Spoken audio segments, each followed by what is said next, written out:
if not the world. Absolutely, because think about being in a dark cave and one person turns on a flashlight. That's a little bit of light over here. Another person says, oh, I think I've got a flashlight too. There's another flashlight over here. And then there's more light over here, another light over here, another. Next thing, the cave is bright. One person, just like they say one rotten apple in the barrel, Right. one good person can illuminate an office, a home, a school, because just like negativity is catching, so is positivity catching. Right. And you set the standards. You set a standard that everyone's soul recognizes.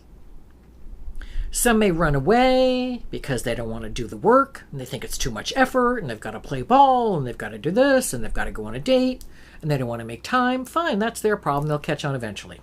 And they'll create all that karma. They'll create all the karma of missing an opportunity that they were presented.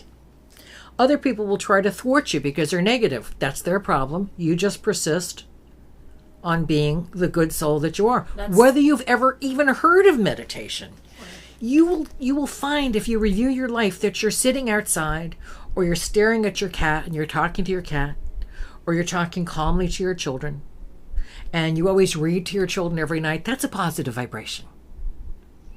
The children will say, oh, my mommy reads to me every night. And so the other kid will go home and say, I want you to read me a book at night. Mother says, what? I'm too busy. Mommy, read me. Mommy, read me. Mommy, read me a book. Daddy, read me a book. So to shut them up, Mommy and Daddy read a book. It becomes a habit. Mommy and Daddy are spending more time with their children. Off the computer. Off the video games. There's one thing I'd like to see abolished is video games. Therefore, one child who mentions that Mommy and Daddy read me a book every night can change the vibration of the whole community. And in that way, what you always say is you can be a warrior of light. Absolutely. We are warriors of light if we understand that we're part of something greater.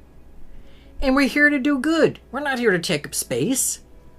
We're not here to breathe more air than we're entitled to or eat more food than we're entitled to. Why is gluttony one of the 7 deadly sins? Because it takes more than what you need and what you deserve and what you should have, and you're taking it out of somebody else's mouth. So you are neutralizing some of the gluttony of energy by being who you know you can be. Which leads me to this.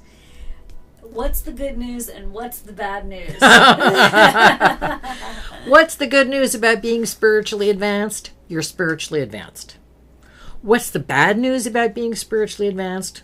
You're spiritually advanced. And you're at home saying, what'd she say? Because when you're spiritually advanced, you get more tests. You think life is harder. And many people stop meditating because they think, oh, if I keep meditating, these things will keep happening. Guess what? They're going to happen anyway. Maybe they're just coming faster. And why are they coming faster? Because now that you're meditating, you're more aware, you're more filled with light, you're more filled with God essence, you're more energized, and you can handle the problems better. And my thought is, let's get the garbage out of the way. That'll clear the path for the future. So things will be easier towards the end of your life.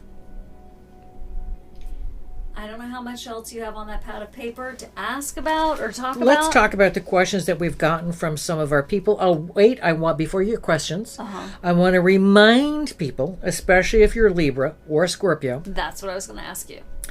That the planet Saturn, that's the teacher in school you didn't like because that teacher always made you strive and reach for the highest and make you push yourself.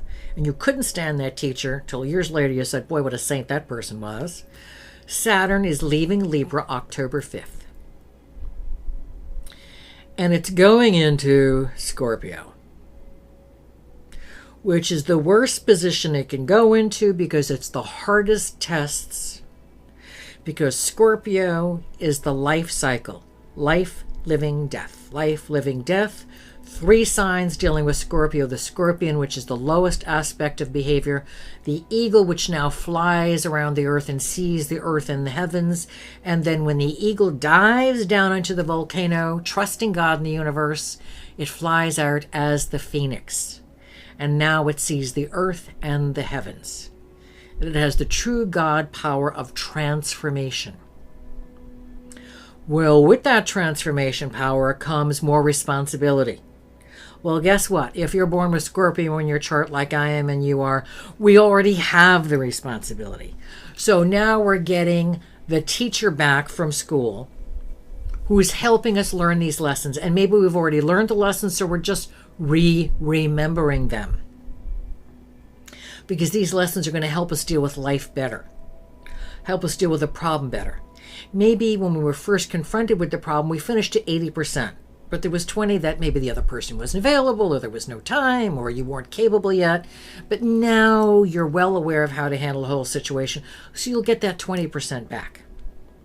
You think, well, I thought I took care of this. Well, you're discovering that maybe you didn't take care of it as thoroughly as you could have because you didn't have all the data. Now you do. Take care of it. Move along. I do expect more war unless we get divine intervention, which can come to us in a variety of ways. More people can visualize the planet in light at the very least. More people, and I say surround the planet with a golden white light. In your mind's eye, in your thoughts. Write down, bless the planet every day. If that's all you do, you're doing great. More people can meditate. More women can get involved in politics because women tend to be peacemakers. We can have UFO intervention. We can ask God to send more angels to positively influence rotten behavior. Whether it's beating up your kid brother, or setting fires, or starting the world on fire, or thinking your religion is better than somebody else's. It's not. Look up in the sky and see our place in the universe and realize we are part of something greater, and it's not to start wars. So Scorpio can be used for creation or destruction and new beginnings. And we are at that cycle of new beginnings. And before you can have the new, you have to destroy what isn't working in the old and bring forth from the past what is working. So visualize the planet in light, if that's the very least you can do, because that's saying a prayer to the universe. So all these uprisings in the Middle East, of course, they're orchestrated by extremists. Anybody who doesn't think so is an idiot. But things are coming to a head. People are having to decide, do they want to live in peace or do they want to live in war? Do they want their children educated or do they want them to be in poverty and ignorance? Do they want them surrounded by beauty or do they want them surrounded by ugliness? It's an individual decision, and every decision counts. So therefore, if you just understand that you are an important part of the puzzle, and everything you do manufactures goodness or negativity, you're going to want to manufacture goodness. And if you just open up your hearts and minds to God's universal truth, you know that God and the angels are always with you. Namaste.